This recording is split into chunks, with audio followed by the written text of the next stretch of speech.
and welcome to my channel. It's Rebecca, also known as 4Kids at 147. Happy 10th of December, everybody. So I have got a square down here to do, but before we get into the whip and chat, you may see that I have something here. So I may have got a little present, and while I have sort of used a craft knife to open the top of the box, that is just due to address labels so that they can't be seen. I haven't opened what's inside, so I thought we could do that first. Now, there is address details on the letter as well and stuff, but this is from Wilson 3D Designs from Pam, so thank you ever so much, Pam. It is a tray from Pam's Etsy store that I use and absolutely love, and there is a link in the description below. But she said she has started her own YouTube channel to Wilson, which is Wilson 3D Designs, and she tries to get a weekly video out in case you want somebody else to have a watch of.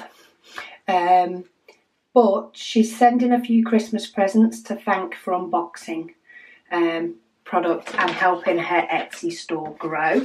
Well, it's a pleasure because this tray has been amazing and I absolutely love it. So there are a few things in here. I will give details of what she says when I figure out what is what. So she has given me a little rundown on what she's sent. What's this one? Oh, so this I think is their special edition Christmas colour stacking set, I think. Oh wow, that is like a proper shiny red and a gold top. This is proper Christmas, and green, and they do still have the spouts. Now I did find with my spout it was quite stiff at first, but I just went over it with a little bit of a sandpaper on the sides, and it opens and closes fine now. So I will have a look at doing that on these, but they are so sweet. Oh, that red one goes in and out. That one goes in and out fine.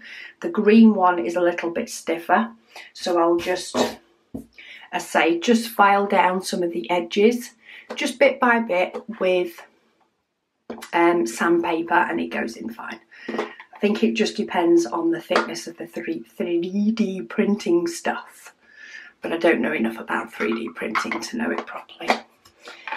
So yeah, so this is the special edition Christmas colour stacker set. I like that. I like the fact you can, especially if you've got a painting like this that has a lot of black, you may want to just keep your black in a tray and then just put this one on the top, or put the lid on and put it to the side so that it doesn't go everywhere, but you're not tipping beads in and out constantly. I'm going to have to give that a go. Okay, what else we got in here? Oh, we've got lollipops. We've got lollipops. Lollipops. Ooh. I don't know if they're called lollipops everywhere. I know lollies in Australia is the name for sweets, but I don't know everywhere else. But this, UK wise, that's a lollipop. A lolly and a sweet. Okay, what else have we got here? So, ooh, look at the colour of that. So this is a rainbow silk 3D printed, no roll. I am guessing that's the fact that it is flat.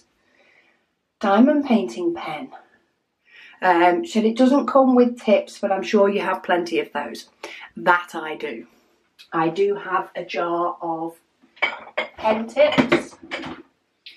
I have a jar with wax, and multi-placers, and I know in here there are definitely a few, oh, there's one, pen tips floating about. So let's see, I may need a set of pliers to get it in properly, or I may need to file it slightly. So maybe this will be tomorrow's pen, because there's only so much I can do without a set of pliers in my hand when it comes to changing tops about, because I don't want to damage the tip or the pen. Oh no, I've got it in. I used something on the table. So we'll give that a go. Sorry, pen. You can wait. And then we've got a third thing as well. Okay, box is empty. This is, oh, this is a phone stand. Oh, very nice. Oh, and it's in the same colour. It's like, it's a, well, what do they call it? Rainbow silk colour. It's like a unicorn colour. That's what I call it. So it's pink, but it does have a little shimmer. Goes a bit to yellow. And that will hold a phone. Very nice. I don't have my phone in here, but that'll be very handy when I want to watch the YouTubes while diamond painting. Okay, let's give this pen a go and let's actually get this whipping chat going. But thank you ever so much, Pam. They are amazing and I will be using them. In fact, the tip came out of this, didn't it? This red one. Without colour, though I've only got one colour today, so it's not like it really matters. But let's go for new pen and new tray. This has got a nice chunk to it. Okay, 10th of December. We are on an all black square. So thank you, Pam, for making this video longer as well. Oh, look. See, it's got really nice deep sides, but I haven't got my little handy holes. But I like these trays. These are nice. And I like the fact that you could just put the lid on and I could leave the black then for another day and not mess about, especially with a painting like this. But for now, we will work as I normally do and answer some more questions. I will see how many I've got anyway. Let's zoom in as much as I can. That's about it on this bottom row. In fact, I'm probably best coming out a little bit, only because the painting is hitting the back wall behind my desk to be able to scoot up enough for you to be able to sort of see what I'm doing, though it is a lot of black. So, was it today or was it another one that I read that somebody was asking about checkerboard. Now, I think I did discuss this the other day, but it is also something that a second person has asked as well.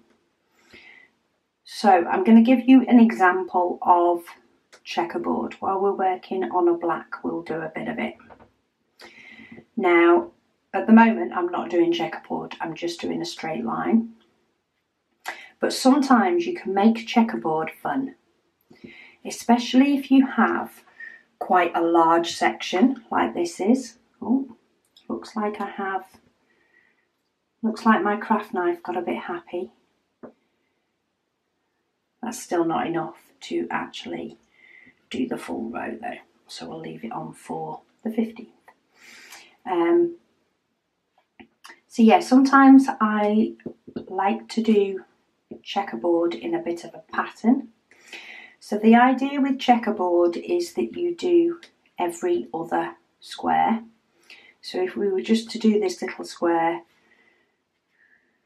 we would do like that. So we would be doing every other and we would continue all the way across.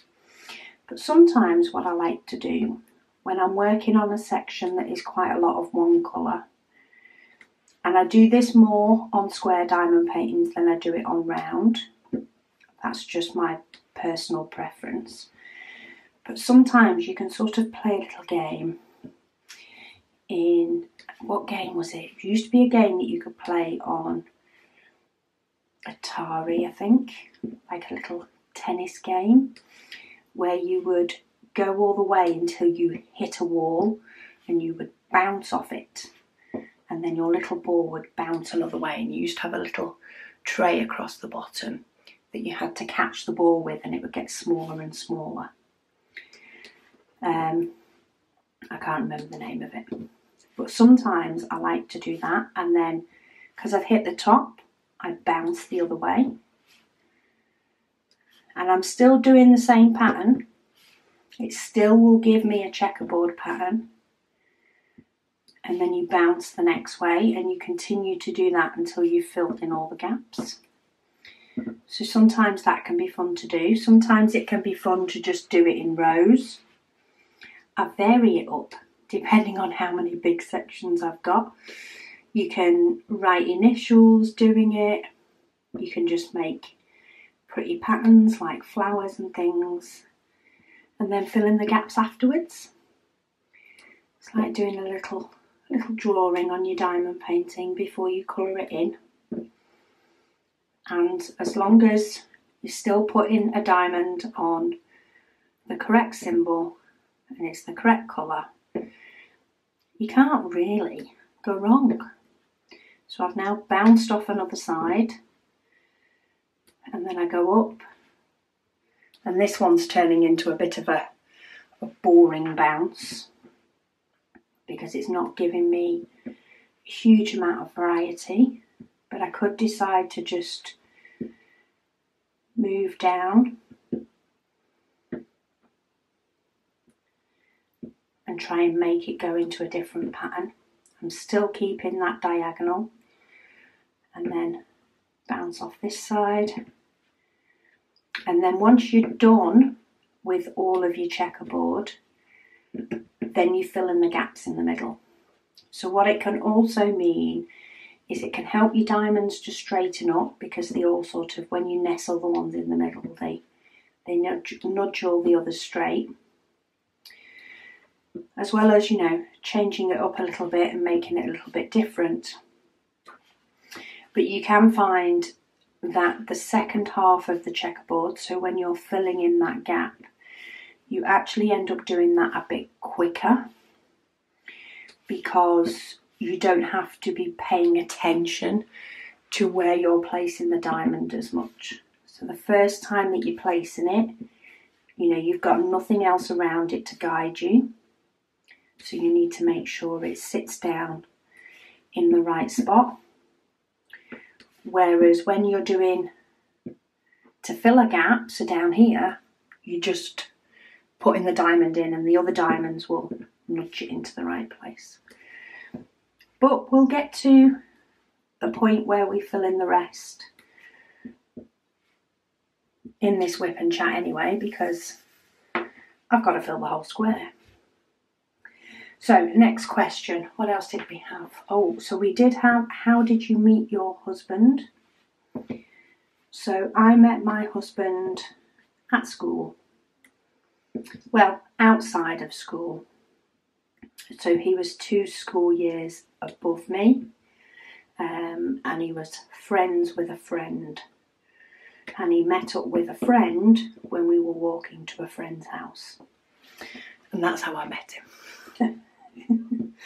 And yeah, a few months later we were going out, and the rest, as they say, is history. And we've now been together, I'll be showing my age if I say this, but we've now been together for 26 years. Trying to work out my my timings then and make sure I was right, because it's on film. I need to make sure I say it right. Yeah, 26 years we've been together. So I'm just following this same pattern. It is sort of, it's taken itself back to doing just this small little fill in. But you can always just decide to fill in the little gaps while you're at it. So we have nearly. One more. We have a complete checkerboard up in this top corner when I do the corner.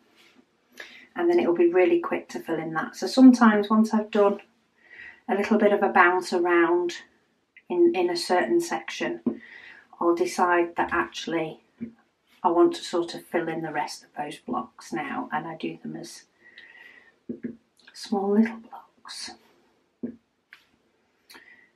Okay, next up, best Christmas film.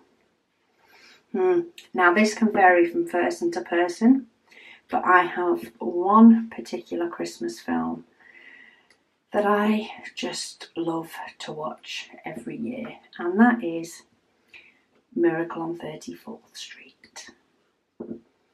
I love that Christmas film. I don't know even what it is. I think it's the actress.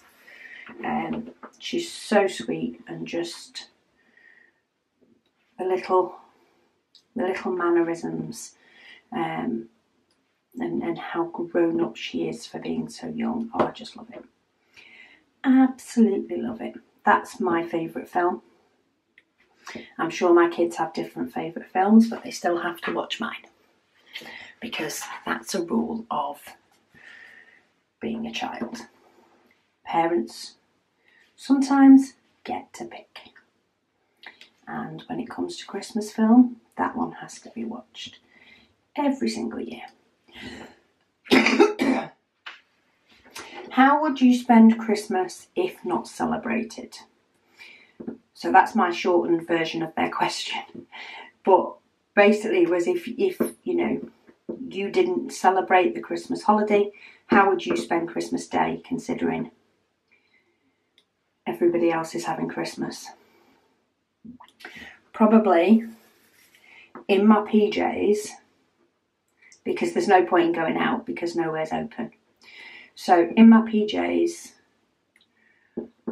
watching non-Christmas films or binge watching a TV season, diamond painting and or cross-stitching, and probably just enjoying the peace and quiet. That would probably just be it. I am more than happy to spend a day not going out to the shops. Don't get me wrong, this crisis has made me miss going to the shops, and there is the odd occasion I do go out. I try and, you know, go to one of the quieter shops just so that I can feel a little bit normal and browse. But yeah, I think I'd just binge watch a TV series and do my crafts all day. Because I don't think there's anything that would necessarily be open at Christmas that you would get the benefit of everybody else being at home. Or maybe if I had family that lived further away, it would be the ideal time to go visit them because the roads are quieter. I think flights on Christmas Day can be quite expensive, but otherwise that could possibly be something that would be worth doing. But at the moment, I think I quite enjoy my day of madness with all the kids and the hobby and the chaos that Christmas brings. What part of the UK are you from? Well, it depends what you mean by from. So do you mean where born, or do you mean where I live now, or where I've lived quite a bit? So I think there's only been one person that has ever sort of pin-placed my accent quite well. And that was actually a British gentleman in a shop in Australia where we went to hire some dresses for my mum's 50th. We had like a murder mystery party. And that is the only person that has ever really pinpointed where my accent is. It is a mixture. So I do pick up accents or pick up certain ways of phrasing stuff quite quickly, dependent on who I'm talking to. So I can sometimes, when I have been to Australia, come back with a little bit more of an Australian twang in my voice than when I haven't been. But I was actually born in Aylesbury, which is the south of England. Lived in Milton Keynes for a few years and Luton for a few years, again both down in the south. However, I then moved up north near Newcastle. Well, so it was about 40 minutes away from Newcastle when I was about 7. And I lived there until I was 13. And then I moved to Warrington, which is the northwest, and that's where I still live. So I've done my checkerboard now, all over. So now all I'm doing is filling all the gaps, which should potentially be a bit quicker. So yeah, on the basis of being born, I'm a southerner from down south. For most of my childhood, or for a big bulk of my childhood, should we say, I lived up north. And then I have lived in Warrington since, say, I was about 13 when we moved to Warrington. So I have a little bit of all the accents. My dad's from Lancashire and my mum's from Yorkshire. So my dad can quite often pick up accents. I know when he used to be speaking to my grandma on the phone, the Lancashire would come out. Yeah, when he was speaking to an Australian, the Australian would come out.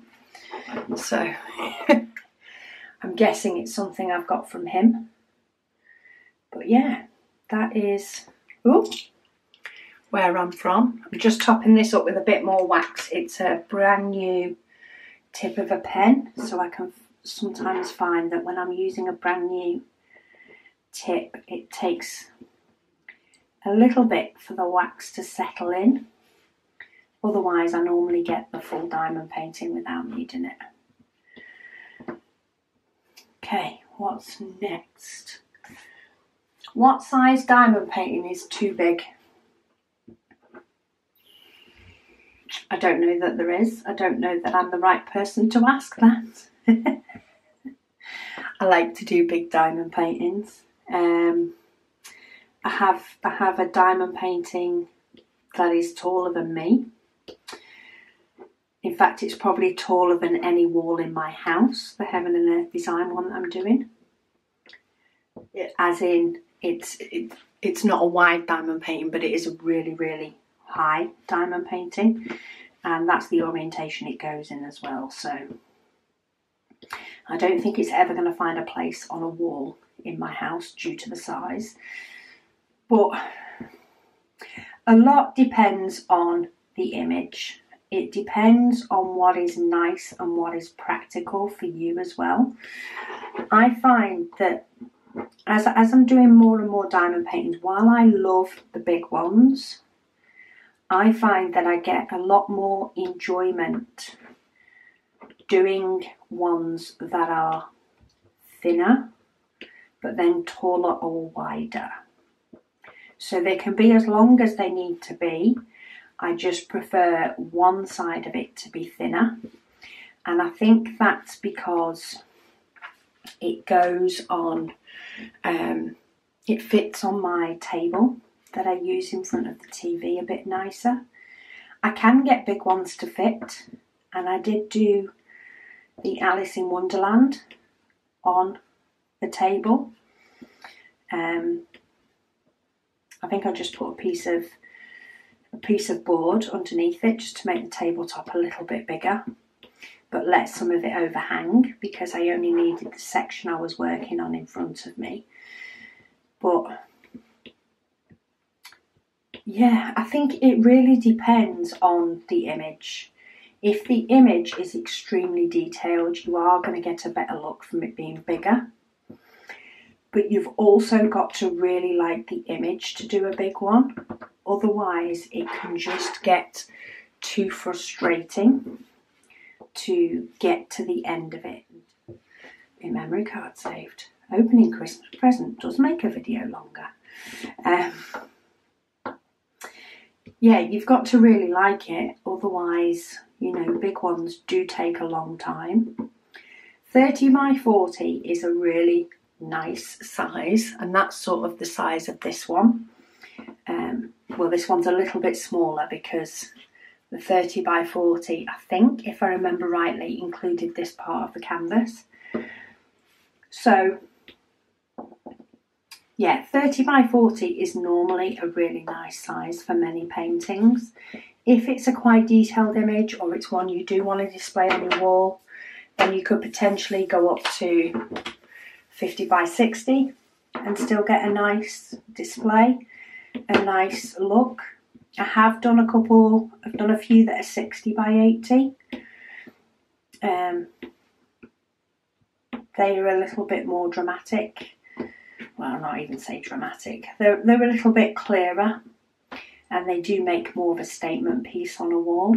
But I think a lot of that is a personal preference in regards to whether you think it's too big or not. If anybody is unsure of what size to get a particular picture in, then do please just ask in the Facebook group, because it can be hard to determine, especially if you knew what sort of size would be good for the image that you're thinking of doing. So do please ask the question. We wouldn't want you to go ordering something not being sure, which can, you know, cause you to not get as excited for it to arrive if you keep wondering. And we wouldn't want you to be disappointed when it did arrive. So do please ask. And of course let us know, you know, whether it is something that you're going to display and how, you know, how important an image it is, I suppose. Because if you're just doing it for the fun of it, then you can do any image in a 30 by 40 and pop it into a display book and have enjoyed the process. But if you want to put it on your living room wall, then it might be an idea that anybody visiting your home can determine what it is. Once the pandemic's over, of course. So somebody has asked, am I doing anything fun now I'm out of lockdown? No, not really. I have been to a couple of shops since we've been out of lockdown. One today, one at the weekend. That's been just to try and finish up, you know, the last of the Christmas bits. Well, actually, I'll say one shop. I think I went to a couple of shops each time, but 2 trips out. Apart from that, no. Sort of, while I don't have to continue shielding, as they call it, not that I had to last time, it was recommended. I try to avoid going out. I do go out, say, on occasion, just to sort of break things up a bit for me. But there's not really anything else sort of going on. Not that I know of. You know, most events and things like that have to be outdoors. It's limited how many people. It's very limited what things are being put on for people to do.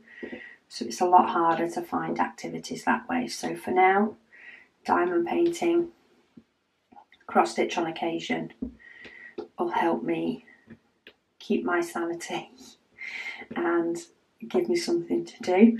But to be honest, I've got loads I could do in the house because I've still been working. I feel like I've got a to-do list as long as my arm, and I just need to be able to not work to be able to get it all done. But I'm sure that's the same for many of you, whether you're working from home or whether you get to leave the house or not. So that is, oh, wrong way again. I'll never learn. That is square number 10 done. Boring black one, but we had excitement, didn't we? Because I've got presents. And that pen is actually, considering it is quite thick, it's actually really nice to work on. Really nice. And I think we're going to keep this as my Christmas tray to use for this diamond painting. What I might do, if I don't get time to just do a little bit of sanding on that, is I may use this one for my black and then put the lid on the top when I'm done, because we're using black on pretty much every square, and then use this one for every other colour. The little reservoir that holds them isn't as full, isn't of course coned like this one that I use all the time. I need to remember that, because otherwise I'm going to throw diamonds everywhere. But hey, it'll be entertainment for everybody, won't it? So thank you ever so much, Pam. Extremely grateful for some gorgeous, gorgeous goodies. I am going to give this phone stand a go, especially because I do like to watch YouTube while I'm diamond painting, and sometimes it's on my phone rather than on the TV. Sort of depends what's going on. It will also be ideal for when I've got calls with work and stuff. So wonderful. Thank you, Pam. Thank you all of you for watching and dealing with my waffling in this whip and chat, especially at the end of it. I hope you've enjoyed the checkerboard method. We're a little bit different. We are going up to the top of the painting tomorrow, so we're going to get another bit of connection. And yeah, we will get to see the full image soon enough. So thank you so much for watching, and I'll speak to you all again soon.